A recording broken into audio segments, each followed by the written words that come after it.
राज्यसभेमध्ये पंतप्रधान बोलतायत कि भारत के लोकतंत्र की 6 दशक के बाद आई हुई एक घटना असामान्य घटना है और कुछ लोग जानबूझ करके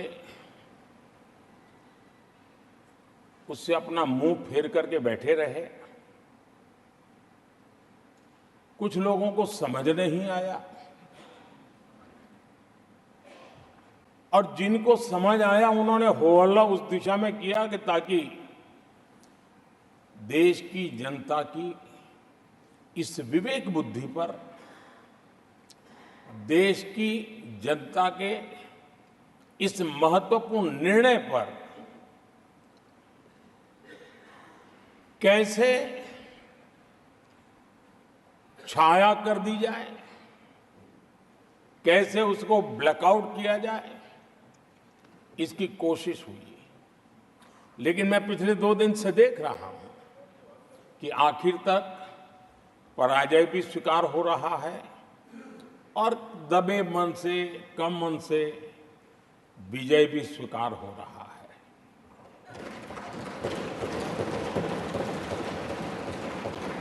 आदरणीय सभापति जी,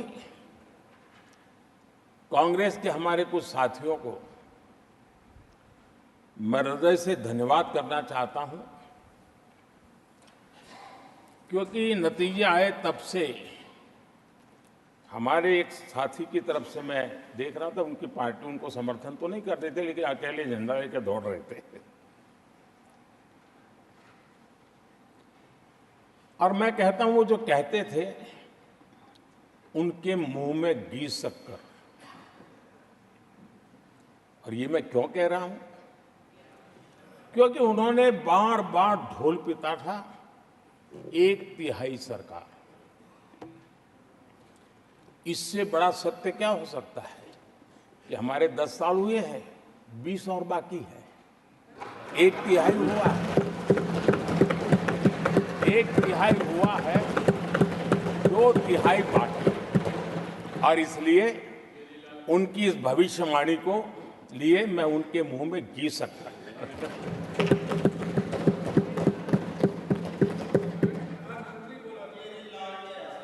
आदरणीय सभापति जी, 10 वर्षों के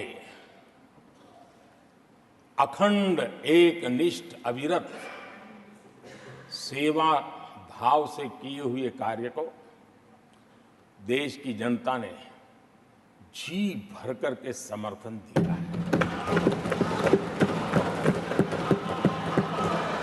देश की जनता ने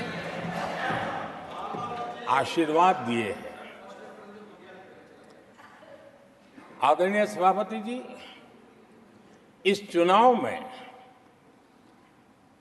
देशवासियों की विवेक बुद्धि पर गर्व होता है, क्योंकि उन्होंने प्रोपेगेंडा को परास्त कर दिया है।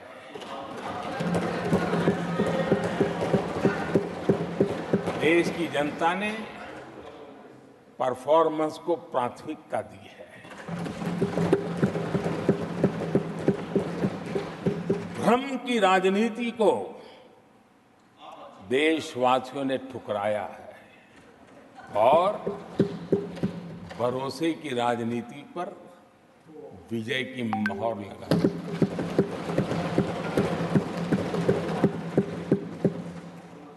आदरणीय सभापति जी, संविधान के 75वें वर्ष में हम प्रवेश कर रहे हैं। इस सदन के लिए भी ये पड़ाव विशेष है, क्योंकि इसे भी 75 साल हुए हैं और इसलिए एक सुखद संयोग है। आदरणीय सभापति जी, मेरे जैसे बहुत लोग हैं इस देश के सार्वजनिक जीवन में, जिनके परिवार में कोई गांव का सरपंच भी नहीं रहा है, गांव का प्रधान भी नहीं रहा है, राजनीति से कोई सरोकार नहीं रहा है, लेकिन आज अनेक महत्वपूर्ण पदों पर पहुंच करके देश की सेवा कर रहा हूं। और उसका कारण बाबा साहब आम्बेडकर ने जो संविधान दिया है, उसने हम जैसे लोगों को अवसर दिया है। और मेरे जैसे अनेक लोग हैं जिनको बाबा साहब आम्बेडकर द्वारा दिए गए संविधान के कारण यहां तक आने का अवसर मिला है।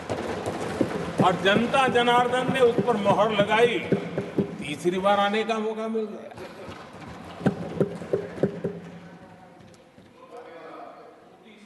आदरणीय सभापति जी, संविधान हमारे लिए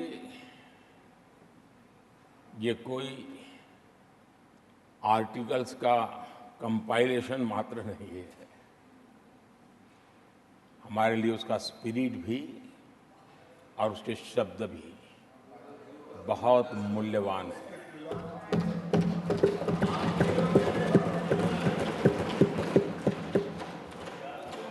और हमारा मानना है कि किसी भी सरकार के लिए,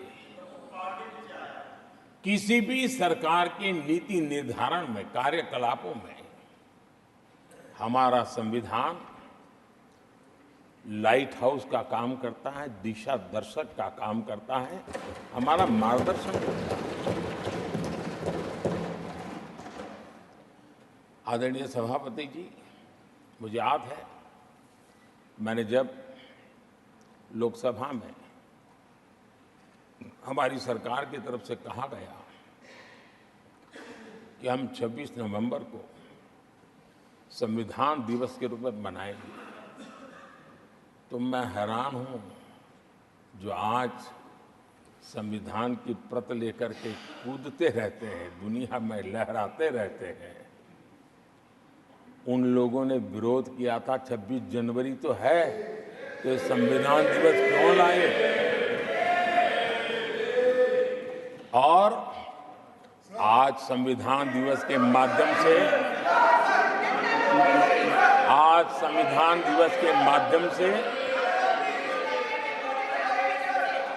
देश के स्कूल कॉलेजेस में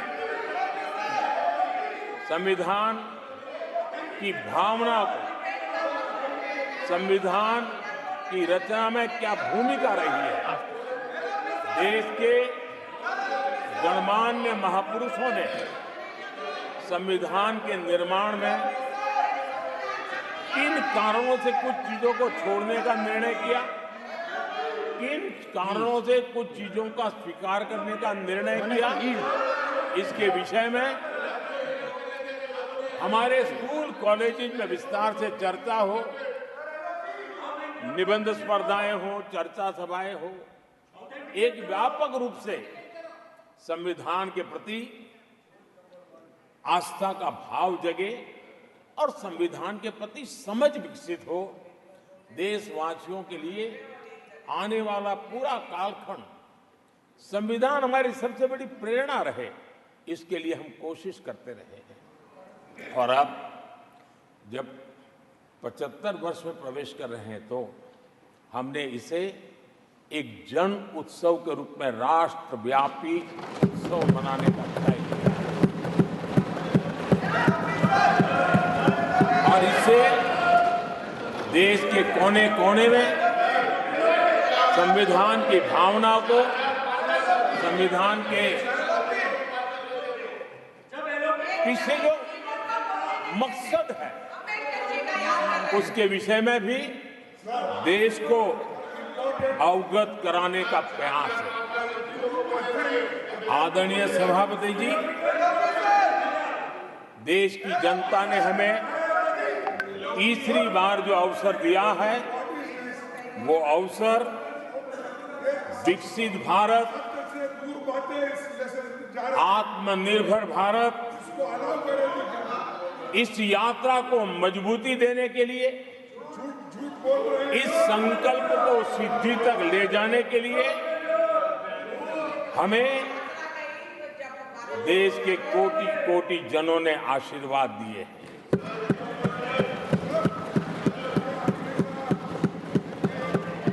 आदरणीय सभापति जी, ये चुनाव 10 वर्ष की सिद्धियों पर तो मोहर है ही, लेकिन ये चुनाव भविष्य के संकल्पों के लिए भी देश की जनता ने हमें चुना, क्योंकि देश की जनता का एकमात्र भरोसा हम पर होने के कारण आने वाले सपनों को, संकल्पों को सिद्ध करने के लिए हमें अवसर दिया। आदरणीय सभापति जी,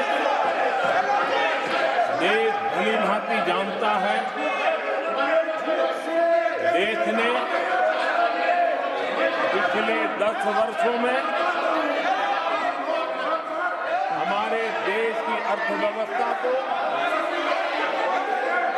10 नंबर से 5 नंबर पर पहुंचाने में सफलता पाई और जैसे जैसे नंबर निकटता की सिद्धि की ओर पहुंचता है, एक की तरफ पहुंचता है, तो चुनौतियां भी बढ़ती हैं और कोरोना के कठिन कालखंड के बावजूद, संघर्ष की वैश्विक परिस्थितियों के बावजूद, तनाव के वातावरण के बावजूद भी हम हमारे देश की अर्थव्यवस्था को 10 नंबर से आज विश्व में 5 नंबर पर पहुंचाने में सफल हुए।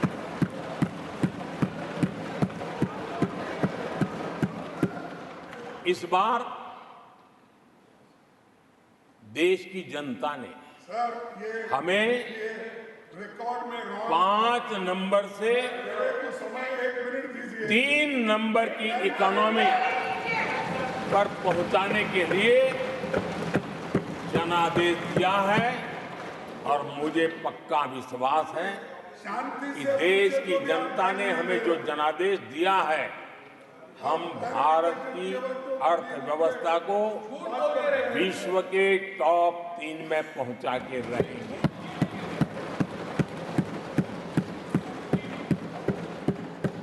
मैं जानता हूं आदरणीय सभापति जी, यहां कुछ ऐसे विद्वान हैं जो ये मानते हैं कि इसमें क्या है, ये तो होने ही वाला है, ये तो अपने आप तीसरे नंबर पे पहुंचने वाली है, ये तो अपने आप हो ही जाएगा, ऐसे विद्वान हैं। अब ये लोग ऐसे हैं जिन्होंने ऑटो पायलट मोड पर सरकार चलाने का या तो रिमोट पायलट पर सरकार चलाने का उनको आदी है, इसलिए वो कुछ करना धरने में विश्वास नहीं करते हैं। वो कुछ करने धरने में विश्वास नहीं करते, वो इंतजार करना जानते हैं। लेकिन हम परिश्रम में कोई कमी नहीं रखते।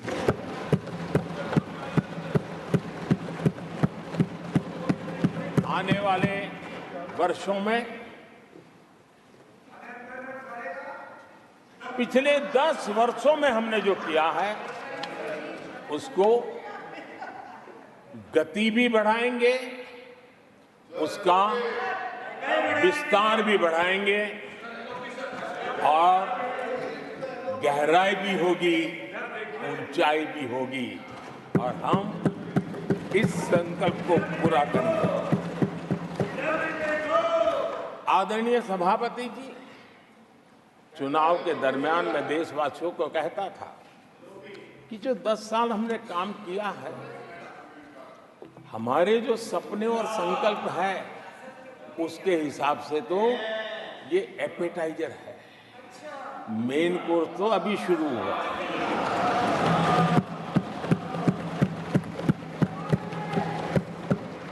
आदरणीय सभापति जी, आने वाले 5 साल मूल सुविधाओं के सैचुरेशन के, और हम एक सामान्य नागरिक की जो रोजमर्रा की जिंदगी की आवश्यकताएं होती हैं, एक गरिमापूर्ण जीवन जीने के लिए जिन व्यवस्थाओं की, जिन सुविधाओं की, जिस प्रकार के गवर्नेंस की आवश्यकताएं होती हैं, हम इन मूलभूत सुविधाओं के सैचुरेशन का युग के रूप में उसको परिवर्तित करना चाहते हैं। आदरणीय सभापति जी, आने वाले 5 वर्ष गरीबों के खिलाफ निर्णायक लड़ाई के हैं। आने वाले 5 वर्ष गरीबी के खिलाफ गरीबों की लड़ाई, और मैं मानता हूं गरीब जब गरीबी के खिलाफ लड़ाई के लिए एक सामर्थ्य के साथ खड़ा हो जाता है, तो गरीबों की गरीबी के खिलाफ की लड़ाई सफलता को